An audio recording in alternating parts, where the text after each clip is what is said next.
அனைவருக்கும் அன்பான வணக்கங்கள். இது மகாபெரியவா ஆன்மீகம் யூடியூப் சேனல்.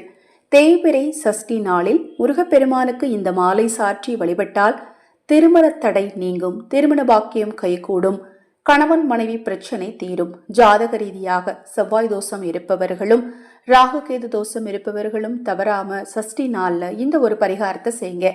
11 விரலி மஞ்சளை எடுத்து மஞ்சள் நூலில் மாலையாக கட்டி உங்கள் வீட்டில் இருக்கக்கூடிய முருகனின் திருவுருவ படத்திற்கு அல்லது சிலைக்கு அணிவித்து நெய் தீபம் ஏற்றி வழிபாடு செய்யுங்க. நிச்சயமாக திருமண பாக்கியம் கைகூடி வரும், கணவன் மனைவி பிரச்சனை தீரும். உங்களுக்கு முருகனை பிடிக்கும் அப்படின்னா இந்த ஆடியோக்கு கீழே கமெண்ட்ல ஓம் முருகான்னு டைப் பண்ணுங்க. நான் சொன்ன தகவல் பிடித்திருந்தா லைக் பண்ணுங்க. உங்க நண்பர்களுக்கும் உறவினர்களுக்கும் தவறாம ஷேர் பண்ணுங்க.